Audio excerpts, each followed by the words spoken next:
My brother is there. When my 3-year-old daughter visited her grandparents' house for the first time, she pointed to the old shed and said those words. I was stunned. There's no way. It can't be. 5 years ago, our son went missing near his grandparents' home when he was only 2. We searched that area thoroughly, but if my daughter is saying it, she must be right. After all, she has an extraordinary gift. With trembling hands, I opened the heavy door, and what I saw inside left me speechless. It was also the moment I was freed from my long suffering. It was 3 years ago, right after my daughter Emma was born. Our daughter was just born, so let's forget about Daniel. My husband, Jeff, told me that. But It'll be better for you, Sophia. I bit my lip and didn't argue. It might have been his way of caring for me, but I couldn't forget our son, Daniel. He had gone missing because of my carelessness, and I had blamed myself ever since. That day 5 years ago, the tragedy happened on a Sunday in April. Could you visit my folks today? Jeff asked me strongly, which was unusual for him. Sure, but why so suddenly? Is something wrong? My parents want to see Daniel. They seem to want to celebrate Easter with their grandson. The in-laws' house is in a rural area, more than a 2-hour drive away. Jeff works for a big company in New York, and I work from home as a translator, so we rarely make it back to see his family. It's a bit of a drag, but since they're Daniel's grandparents, I thought I'd make them happy. There was another reason I hadn't visited often. My mother-in-law, Mary, had always been tough on me. But with my parents already passed away, I convinced myself to leave my husband, who had to work on the weekend, and headed to my in-laws' house with my son. Here comes my grandson. As soon as we arrived, my in-laws welcomed Daniel with open arms. However, as expected, Mary glared at me. Jeff ended up with a worthless wife. Not only did she take my son away, but she also keeps us from seeing our grandson. I'm sorry, work has been so busy, I just haven't had the time. I never liked you from the beginning, acting all high and mighty while having a job, even though you're a woman. She hurled me one cold comment after another. You've changed, my son. He doesn't come this home anymore. But that was Jeff's own decision. I don't want to hear that. It's all your fault. No matter what I said, Mary wouldn't accept me. Standing next to me, my father-in-law, George, was kind, but it seemed he couldn't voice his opinions to his wife and pretended not to hear. If Jeff had been there, he might have defended me, but all I could do was endure it at the moment. Still, my son Daniel was thrilled with his first Easter decorations. Moreover, my in-laws' house was a large and splendid mansion where they ran a company. In the spacious garden, there were also towering magnolia trees. Mom, here you go. Saying this, my son approached, holding magnolia flower petals in his hand. He was giving them to me as a gift. Thank you, Daniel. Daniel smiled contentedly as I responded. Then George called out to me. Sophia, I'm sorry to ask, but could you help me carry some boxes? He meant to carry about 10 large cardboard boxes stacked in the back of the pickup truck into the shed. Daniel, come here. I pulled my son, who had been squatting under the magnolia looking at the petals, and left him with Mary indoors. Please look after Daniel while I help George. Umph. Mary, not even looking at me, pulled Daniel close and hugged him with a smile. Relieved to see this, I went back to the garden to help George.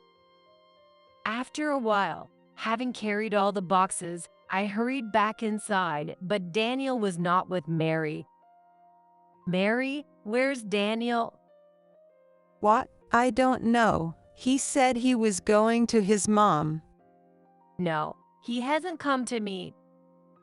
Frantically, I searched the house and the surrounding area, but he was nowhere to be found. My son had vanished suddenly.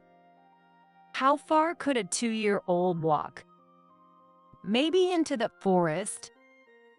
Behind my in-laws' house, there was a dense forest, and I feared he might have wandered into it. Daniel, where are you? Answer me, Mommy's here to pick you up. I frantically searched and shouted until my throat was hoarse, but my son's reply never came. My husband arrived, responding to my call, and comforted me as I grieved. It's not your fault. There's no point in searching any longer. Mary said this on that day. Please, I beg you, can you report this to the police and ask the locals to help us? Determined not to give up, I pleaded desperately with Mary. No way. I don't want to report it to the police because it's not good appearance. It's the mother's fault for losing sight of her child in the first place. I'm sorry, but instead of arguing, we should be looking for Daniel. Yeah, Mom. We can't worry about what people think right now. I'll ask them myself. If Jeff says so, there's no choice.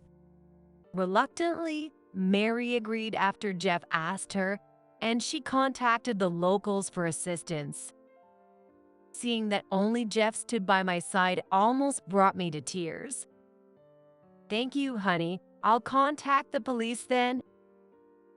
Sophia, I think it's better not to do that just yet. Why not? We have to find him quickly. The maze of streets in the countryside are more knowledgeable by locals. The police might prioritize finding a culprit over searching. Let's focus on getting help from the locals first. I only wanted Daniel to be found quickly, so I followed Jeff's suggestion. Despite many people joining in the search, my son couldn't be found. We really need to report this to the police. Yeah, I'll go now. An hour later, Jeff returned and said that the search would extend deep into the mountains and that they'd consider the possibility that someone had taken him. Please find him soon and let him be safe. Despite searching everywhere, I couldn't find my son. 3 days after he disappeared, Jeff took me back home. After that, I started visiting my in-laws' house alone and kept searching the mountains and surrounding areas. You lost our grandson, so don't ever come back. But Mary turned hostile, and eventually, I could not approach my in-laws' home. In hindsight, maybe I should have searched quietly without telling anyone. Even in such a situation, Jeff always supported me. I plan to cut ties with my parents since they keep treating you poorly. One day, he told me this suddenly. What? Are you sure that's okay? I don't need parents who cause you pain, and we should stop looking for Daniel. I'm worried about your health. Since Daniel went missing, I couldn't sleep or eat, and I was so thin my bones stuck out. With Jeff's persuasion, I chose to believe that Daniel was being cared for by someone and was living happily. Eventually, I became pregnant with my second child, a girl we named Emma. I've never forgotten my son, but I decided to shower my daughter with all the love I have for Daniel as well. Actually, Emma has a special gift. For instance, whenever I'm looking for something without saying a word, she often brings it to me right away. One time, she even helped me directly while walking through a nearby neighborhood. Emma murmured, That guy wants your bag, Mom. Sure enough, a young man on a bike came toward us and reached for my bag. At that moment, I switched hands, causing the man to lose his balance and fall. Nearby witnesses subdued the would-be thief, and he was handed over to the police. Because of things like that, I believe Emma truly has a gift.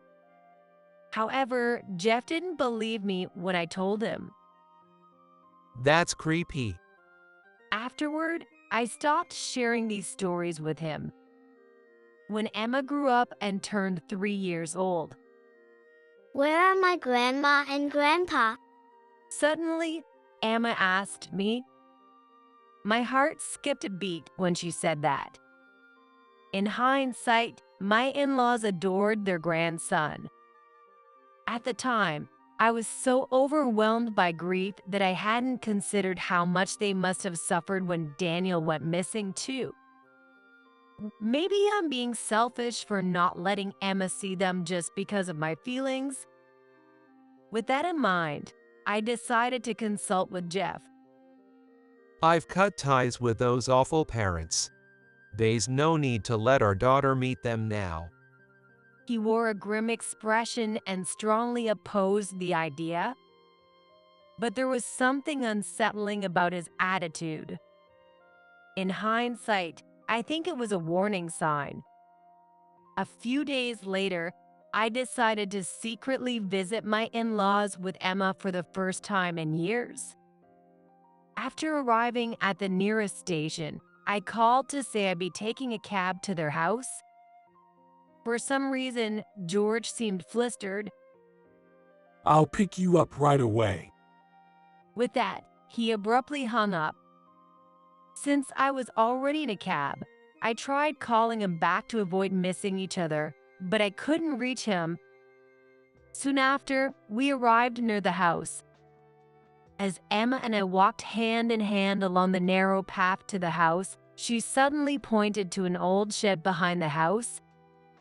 My brother's in there. What?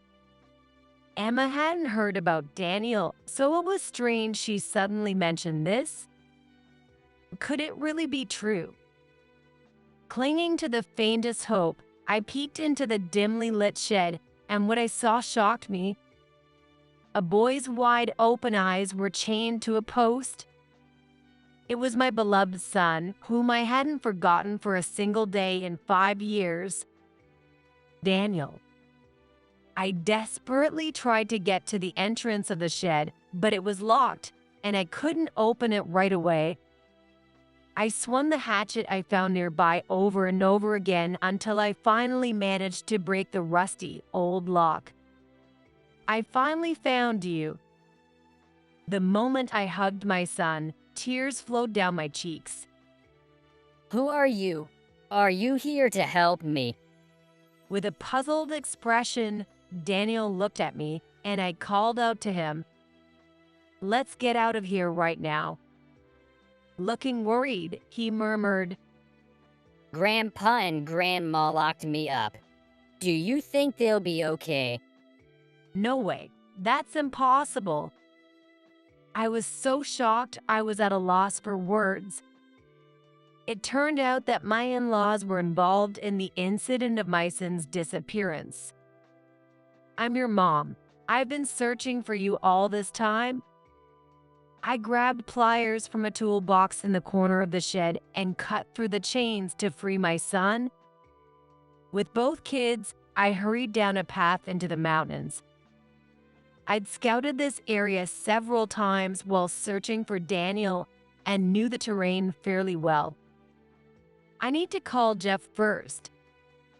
Thinking this over, I took my phone out of my bag. Until then, I had been so focused on helping my son that I hadn't noticed I had a ton of missed calls from Jeff. Hello, Jeff.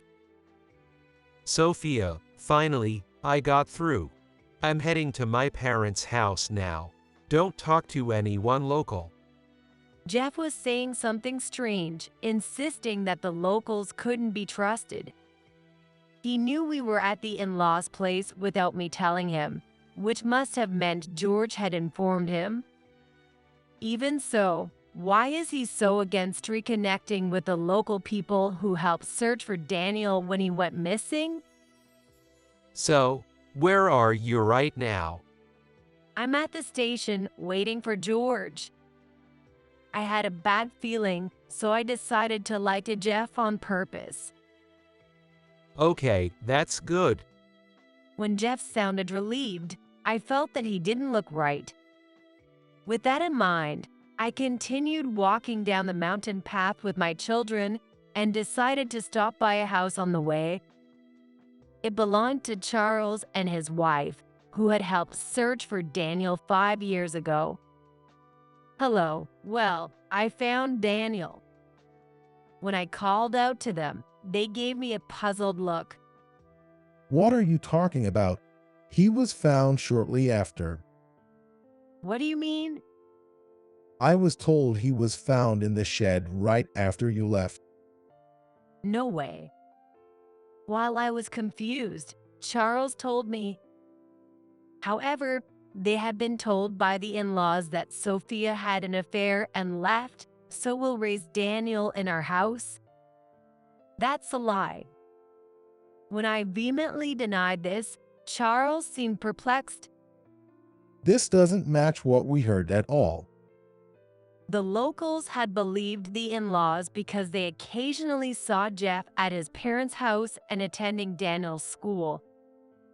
Does this mean Jeff deceived me together with them? That's unforgivable. My whole body shook with fury at the thought of being torn away from my son for 5 years. At that moment, it was my daughter Emma who gently took my hand. Mom, it's good that we found Daniel. She said with a smile, then held her newly found brother Daniel's hand with her other one. Daniel was puzzled, but he looked at Emma and then glanced up at me. His previously stern expression softened, and he shed tears as he gazed into my eyes. You're really my mom, right? You didn't abandon me, did you? It seemed Mary had told him otherwise. Your mom left you and disappeared.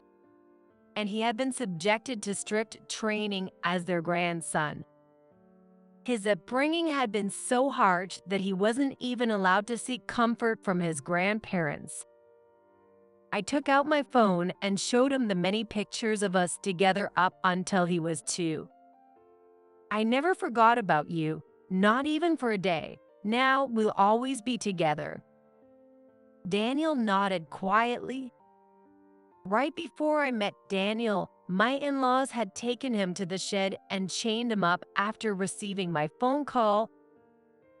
Don't make a sound. Stay hidden. My blood boiled with anger, imagining how terrified my son must have been. I'll never forgive them. Charles and his wife had seen what was happening and offered to help. I quickly called George and Jeff and told them we were at the Charles home. Then, the first one to rush over in a panic was Mary. Don't you dare take my grandson without permission. She angrily tried to strike me, but Charles and his wife held her back. This boy is my son. You lied about him going missing, didn't you? He's not Daniel. He's my daughter's kid. Mary tried to make excuses, claiming he was my sister-in-law's child. No, he's my brother. Yay, that's not what we heard. This boy is Jeff's son, right? Mary stammered, looking around nervously. Then George showed up, yelling and trying to take Daniel away. We've cut ties with her. But George forcefully tried to drag my son away, even though he wouldn't let go of me. Stop that. Can't you see he doesn't want to go? Charles also intervened, doing his best to protect my son. Sophia, what are you doing? I thought you cut ties with my family. Let's go. Then, this time, Jeff came running over, his face pale, and he told me something with a frantic look. I won't be fooled anymore. It was you who separated Daniel from me. Don't say weird things. I've always supported you, Sophia. I glared sharply at Jeff, who kept trying to cover up. I can't trust you. I've already decided I won't let go of my boy. I don't know that kid. Daniel's gone. Forget him. Even with our son right in front of him, Jeff kept denying it. Hearing this, Daniel's face tightened. I'm not your kid, Dad. I don't know you. But Jeff continued to throw these cruel words at him. I won't forgive you. This time, I'm going straight to the police. Even if you say something so outrageous, they'll just laugh it off as a family dispute. Jeff tried to avoid trouble, but he couldn't get away. I have evidence. I'd kept a detailed record of how Daniel had disappeared, thinking it might be useful someday. I had documented even the smallest things that happened afterward. I had also photographed my son chained up in the shed. I had nothing to do with that. My parents did everything. I wasn't involved. Jeff, what are you talking about now? You said you'd pass Daniel on as the heir in your place. Mom, stop it. Don't say another word.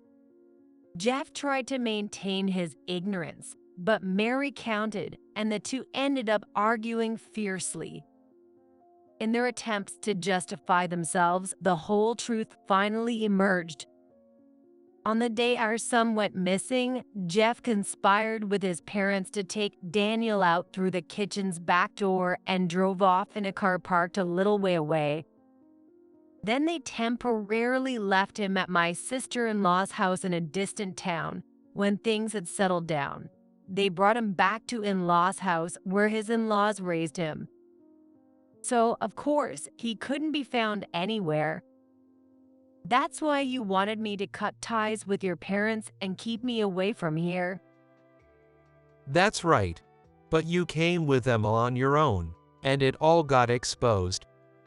This whole incident was orchestrated by Jeff, who was pressured by his parents for an heir. He wanted to keep living in the city, so he offered up our son as a replacement. You're horrible. You only think about yourself. But what else could I do? I hate the countryside. There was no choice but to hand over Daniel. You would have opposed it if I told you, right?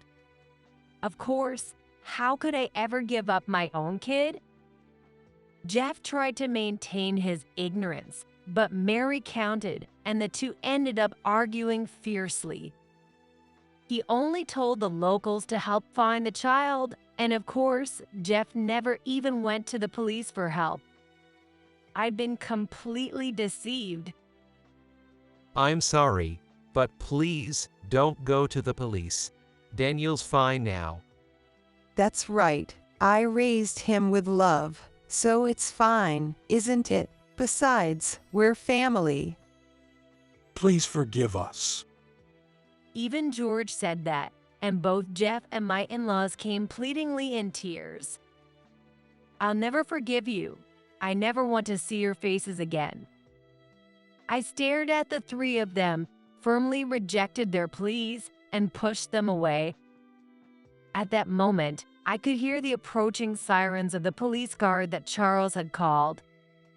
When the officers arrived, I showed them the photos of my son chained up, and Jeff, along with his parents, was taken away in the car. Later, Jeff and my in-laws were interrogated and arrested. I decided to divorce Jeff and claimed $30,000 in damages and $300,000 in child support for 2 kids.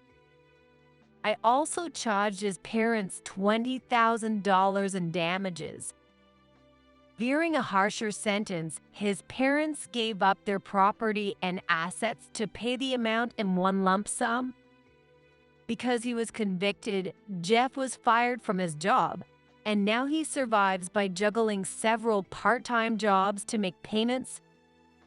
As for the 3 of them, even though they put their house up for sale, it hasn't sold, so they're still living in the same place, isolated and shunned by the community. Well, it's only natural since they deceived everyone. As for me, I now live peacefully with my 2 kids, away from Jeff's reach. Daniel smiles more often and gets along well with his sister Emma, and I'm extremely happy right now.